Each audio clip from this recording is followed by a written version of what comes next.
Hello भैया बहन,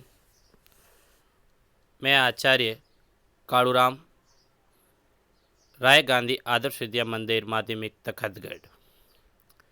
मैं आपको आज एनसीईआरटी द्वारा लागू पुस्तक कक्षा 10वीं के अध्याय 10 के बारे में जानकारी दूंगा, जिसमें अध्याय का नाम है वृत्त एवं स्पर्श रेखाएं। वृत्त किसी समतल तल पर उन बिंदुओं का एक समूह होता है जो एक नियत बिंदु से अचर दूरी पर स्थित होता है, उसे वृत्त कहते हैं।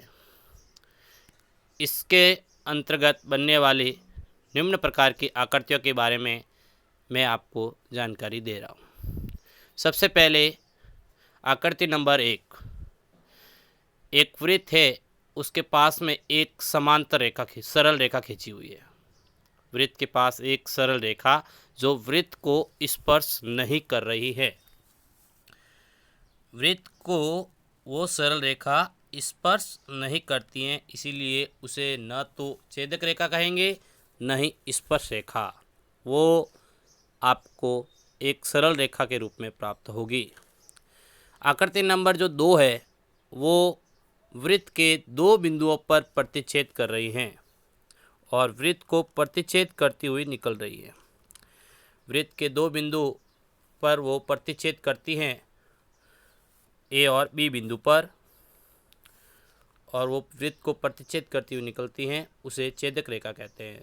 तो छेदक रेखा की परिभाषा होगी 2 बिंदुओं को प्रतिच्छेद करने वाली रेखा, 2 बिंदुओं को प्रतिच्छेद करने वाली रेखा या फिर वृत्त को प्रतिच्छेद कर गुजरने वाली रेखा छेदक रेखा कहलाती हैं। सामान्य भाषा में अपन छेदक रेखा को अपने हिसाब से भी एक परिभाषाएं बनाकर लिख सकते हैं। वृत्त को प्रतिच्छेद करके गुजरने वाली रेखा छेदक रेखा होती है। आकृति नंबर 3, आकृति नंबर 3 में वृत्त की परिधि को जो बिंदु स्पर्श कर रहा है, वृत्त की परिधि को जो बिंदु स्पर्श कर रहा है वो बिंदु स्पर्श बिंदु होगा। यानी स्पर्श बिंदु की परिभाषा, स्पर्श रेखा की परिभाषा, स्पर्श रेखा की परिभाषा होगी वृत्त की परिधि को जो बिंदु स्पर्श करता है उसे स्पर्श रेखा कहते हैं। ये इसकी भूमिका के अंतर्गत आती है। इसी प्रकार से बोर्ड एग्जाम में प्रश्न बनता है कि वृत्त की परिधि पर, वृत्त की जो एक परिधि होती है उस पर एक स्पर्श बिंदु होता है, उस स्पर्श बिंदु से कितनी छेदक रेखाएं खींची जा सकती है। ये मोस्टली एग्जाम में बोर्ड में प्रश्न बनता है। तो उस स्पर्श बिंदु पर अपन अनंत प्रकार की छेदक रेखाएं खींच सकते हैं।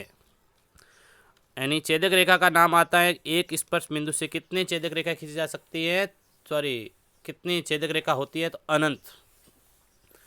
और वृत्त की परिधि पर कितना स्पर्श बिंदु होता है, तो वृत्त की परिधि पर अनंत स्पर्श बिंदु हो सकते हैं, अनंत। और वृत्त पर कितने स्पर्श बिंदु होते हैं, तो उसका आंसर होगा 1। इसका अपने को व्यवस्थित ध्यान रखना। वृत्त की जो परिधि है उस पर तो अनंत बिंदु, अगर परिधि का नाम आता है तो अनंत बिंदु लिखेंगे। और वृत्त पर स्पर्श बिंदु कितने होते हैं, ये स्पर्श रेखा कितनी होती है, तो 1 होती है। ये अपने को उसका विशेष रूप से ध्यान रखना होगा।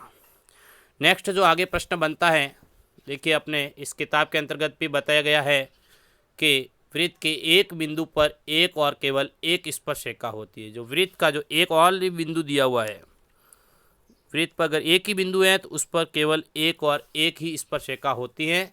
और यदि वृत्त की परिधि पर पूछा जाए तो अनंत स्पर्श बिंदु होते हैं। ऊपर लिखा हुआ है वृत्त की स्पर्श रेखा के अंतर्गत किसी वृत्त की स्पर्श रेखा वह रेखा है जो वृत्त को केवल एक बिंदु पर प्रतिच्छेद करती है, उसे स्पर्श रेखा कहते हैं।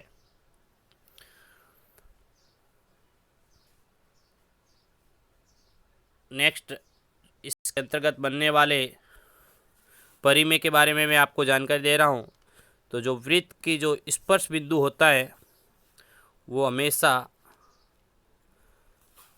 उस त्रिज्या पर लंब होता है, यानी अपन कह सकते हैं यानी स्पर्श बिंदु हमेशा त्रिज्या पर लंब होता है। तो अब इसके अंतर्गत बनने वाले प्रश्न देखिए 10.1 में एक वृत्त की कितनी स्पर्शरेखा हो सकती हैं। वृत्त की कितनी स्पर्शरेखा हो सकती है, तो वृत्त की स्पर्शरेखा के अंतर्गत अपन देखेंगे ऊपर अपने पास प्रश्न में ऊपर लिखा हुआ आया है कि वृत्त की एक बिंदु पर केवल एक स्पर्शरेखा हो सकती है। तो अपना प्रश्न जो बना है वो है वृत्त की कितनी स्पर्शरेखा हो सकती है। तो स्पर्शरेखाएं कितनी हो सकती है, अनंत। वृत्त की स्पर्शरेखाएं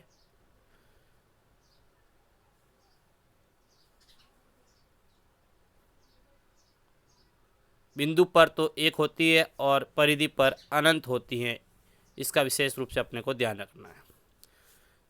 परिधि पर जो अगर प्रश्न आता है तो अपने को लिखना है अनंत, और अगर प्रश्न जो आया अपना वृत्त की कितनी स्पर्शरेखा, तो एक लिखना है।